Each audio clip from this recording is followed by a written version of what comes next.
What's up, gang? Happy holidays. It's Larry from Snake River Fly back at you at the vise.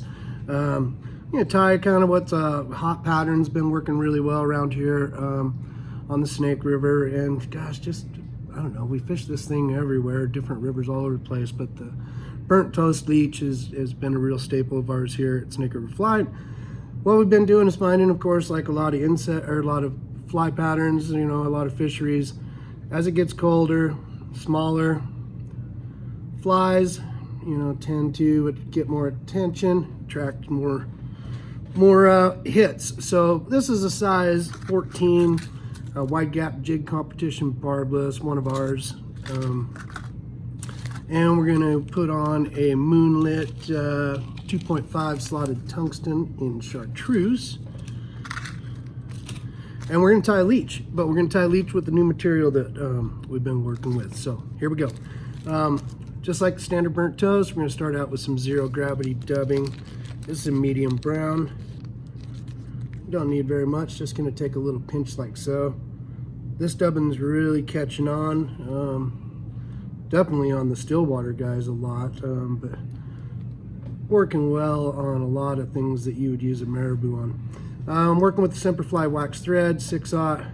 Just going to come back to the top or the end of the shank of the hook where the barb would be, right where the curve starts to go down, and pinch that little teeny bit of 0G right on top.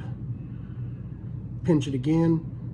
That'll keep it up on top where you want, and that'll give us our tail. And we'll put a few extra wraps on there to make sure this thing doesn't go anywhere. And then we'll fold the front half of that clump back. That locks that whole, all that 0G in, makes a really durable, long-lasting fly with really cool movement. Just no veins or anything in this stuff. And if you want to groom it, you know, if you're picky like Brandon, I usually leave them scruffy, but y'all know me. Okay, so now the really tricky part of this pattern is we're going to just tie on some what we call nymph lace.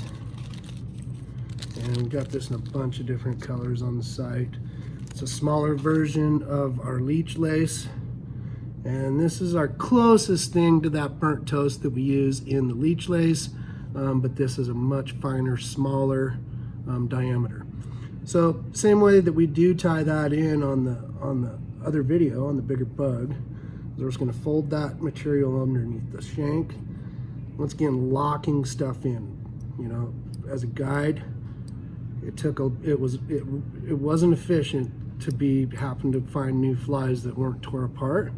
So fly that doesn't come apart is definitely going to save you time, make you more efficient on the river, and much more success. So I'm just going to twist those two strands together. You could wrap it like this and then brush it out. I kind of like to wrap it as I go. Kind of keeps the fibers from getting trapped. Just have a little wire brush there. I'm just going to work my way forward, just like any of our other leech patterns that we tie with leech lace. And this was going to work really good for your smaller bugs. We tie this down to an 18.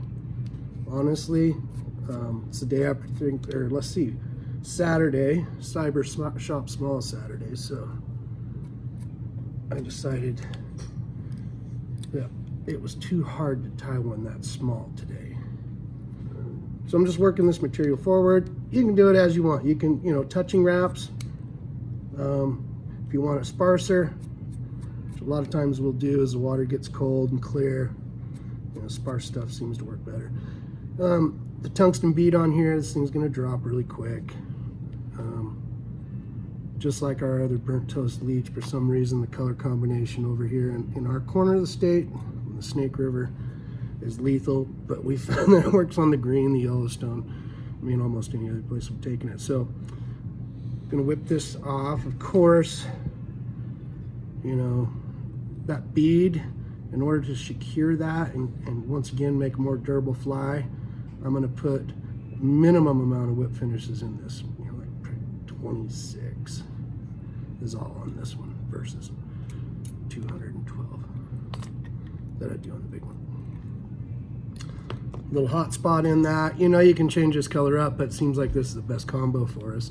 You can see I don't really have to comb this thing when I'm done because I combed it and kind of preened it as I went. But if you did, you can just pull it all forward and then give her a little scroopity-doo backwards. But this style of fly has been around for a long time, but just like anything else that we're finding in our subsurface flies, with more fishing pressure, clearer water, colder temps, fish being more picky overall, sizing down can be really effective this time of year, and this is kind of our answer to do that. So you still got a point fly.